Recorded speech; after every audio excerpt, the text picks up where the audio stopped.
제가 초등학교 때 크리스마스가 되면 너무 크리스마스를 기다렸습니다. 12월이 되면 교회에서 크리스마스 발표회 준비를 시작했습니다.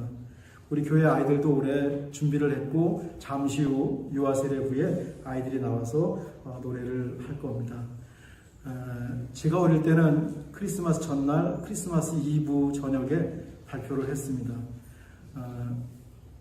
예수님을 믿지 않는 동네 사람들도 다 교회에 왔던 것 같아요. 제가 다니던 시골 교회가 꼭 우리 교회 요만큼 됩니다. 이렇게 스페이스가 딱 돼요. 그때만 해도 살기가 빡빡했어요. 그래서 솔방울하고 장작을 태우는 난로가 앞에 하나 있고 뒤에 있었습니다. 아이들 발표에 열기로 가득한데 그 난로까지 활활 타오르니까 교회 안에 열기가 아주 가득했습니다. 무척 더웠습니다. 어린 마음에 이게 성령의 열기인가 보다, 성령의 불인가 보다 라고 생각했던 적도 있습니다. 그렇게 실내 온도가 막 올라가고 밤이 깊어지면 발표에 중요한 것은 맨 나중에 하는데 목소리가 변하기 시작합니다. 그래서 앞에서 노래하다 보면 목소리가 변하고 음이 이탈하는 경우가 아주 비일비재했습니다. 그래도 한없이 즐거웠습니다. 그렇게 성탄절 2부 행사가 끝나고 집에 갔다가 다음날 성탄절 예배에 가는 겁니다. 그때는 성탄절 예배가 끝나면 그 갈색 봉투가 있었는데 제가 인터넷에도 못 찾았습니다. 거기다 과자하고 사탕을 넣어줬습니다. 이게 산타 선물이죠. 선생님들이 나눠주시면 차례로 쭉 서 있는 겁니다. 그럼 제 순서가 오기를 두 손 모으고 기다렸습니다. 교회가 주는 선물 중에서 제가 가장 좋아하는 것은 뭐냐면 우리 권사님들 아실 것 같은데요. 옥꽃이라고 하는 과자입니다. 쌀과자가 있습니다. 그런 게 박하사탕도 들어있었습니다. 저는 정말 이제 산타 할아버지가 굴뚝을 내려와서 교회에다가 선물로 주고 가신 거구나 라고 생각을 하니까 너무너무 신비로웠습니다. 이제 중학교에 가면서 새벽송을 참여할 수 있었습니다. 중학생이 되면 2부 예배가 끝나고 집에 가는 것이 아니라 교회에 남아서 밤을 셉니다. 주일학교 때는 못합니다. 중학생이 되어야 드디어 어른 예배에 들어가고 주일 성탄절 2부에 밤을 셀 수가 있습니다. 새벽 3시쯤 되면 동네별로 나눠서 새벽송을 떠납니다. 나무에서 눈송이가 뚝 떨어지잖아요. 뒤에 누가 쫓아오는 것 같아요. 머리가 쭉 뼈 섰습니다. 권사님들께 야단도 맞았죠. 떠들다가 군밤도 맞고 정말 즐거웠습니다. 마지막 집에 가면 꼭 떡국을 끓여서 대접해 주는 겁니다. 그렇게 다 배치를 하셨겠죠. 성탄절은 예전의 추억을 되새기고 또 추억을 지금 만들어가는 시간입니다. 가정별로, 개인적으로 또 교회에서 크리스마스 스토리를 만들어가는 날이 성탄절입니다. 요즘 우리 주일학교 아이들에게 어떤 크리스마스 스토리가 있을까 궁금합니다. 오늘 우리 교회가 준비한 선물이 여기 있는데 우리 아이들 마음에 저 선물이 새겨졌으면 좋겠습니다. 내가 어릴 때 샌프란시스코에 있는 참빛교회, 거기를 내가 다녔는데 성탄절이 되면 발표회도 하고 또 교회에서 선물도 주었어. 우리 아이들이 커서 이런 얘기를 한다면 이 정도만 기억해 준다고 해도 더없이 감사한 일입니다.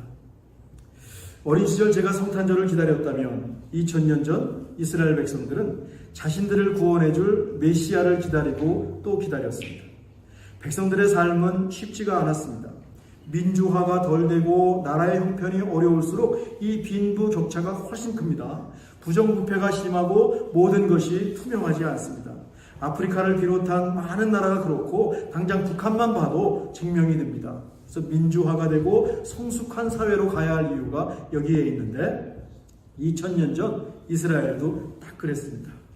헤롯이라는 왕은 로마 정권에 빌붙어서 그 왕권을 유지했습니다. 대제사장들, 종교인들은 성전을 이용해서 돈을 벌었습니다. 성경대로 살던 바리새인들은 그들의 성경 지식을 갖고 남을 비판했습니다. 자기 눈에 있는 티끌은 보지 못하고 남의 눈에 있는 들보를 보았습니다. 그나마 농사를 짓고 또 고기를 잡고 양을 키워서 간신히 어떻게 입에 풀칠할 정도로 먹고 살 수 있는데 또 세리들이 와서 막강한 세금을 걷어갔습니다. 그러니 백성들은 춥고 배고팠죠. 희망이 없었습니다. 하나님을 믿는 백성이 왜 이렇게 어렵게 살아야 됩니까? 정의의 하나님은 어디에 계십니까? 질문했고 또 탄식했습니다. 언제 자신들을 구원해 줄 메시아가 오실지 애타게 기다렸습니다. 드디어 예수님이 오셨습니다. 그런데 말이죠. 왕으로 멋지게 오실 줄 알았는데 베들레헴 마을 구유에서 태어나신 겁니다.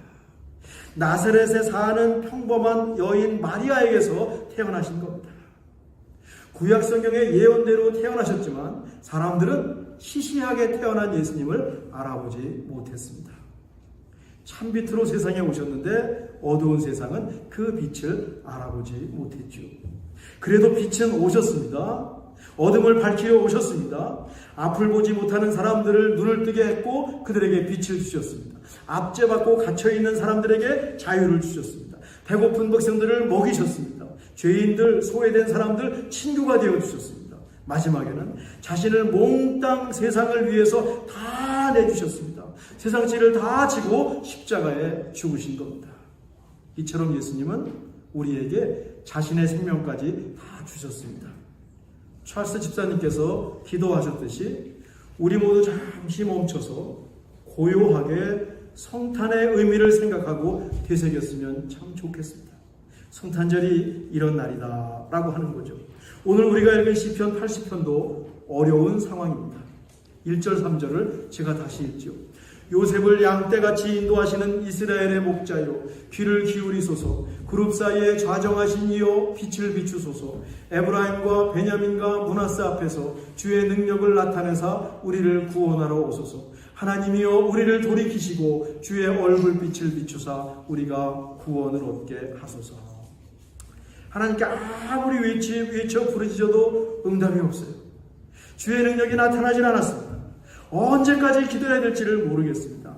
기다림에 지칠 지경입니다. 개인의 삶도 어렵지만 국가도 어려웠습니다. 희망이 보이지 않는 겁니다. 시편 80편을 공동체 탄식시 커뮤널 러멘트라고 부릅니다. 그래도 시인은 기다리고 또 기다렸습니다. 하나님께 나와서 탄식했습니다. 창세기의 요셉과 그의 형제 베냐민, 요셉이 이집트에서 나온 에브라임과 므낫세까지 기억하면서 기도했습니다. 하나님 말씀을 붙잡고 기도했다는 것입니다. 하나님을 목자라고 부릅니다. 목자라면 양을 보호하는 것이 당연하지 않습니까? 이스라엘의 목자여 귀를 기울이소서라고 탄원했습니다. 탄식했습니다. 어두운 세상에 하나님의 빛을 비춰주시길 기도한 것이죠. 얼른 오셔서 주의 능력을 보여달라고 기도했습니다. 3절은 시편 80편에 반복해서 등장하는 후렴인데 하나님이여 우리를 돌이키시고 주의 얼굴빛을 비추사 우리가 구원을 얻게 하소서. 간절히 기도했어요. 그리고 그 옛날 이스라엘 백성의 기도가 예수님께서 세상에 오심으로 응답되었습니다. 이루어졌습니다.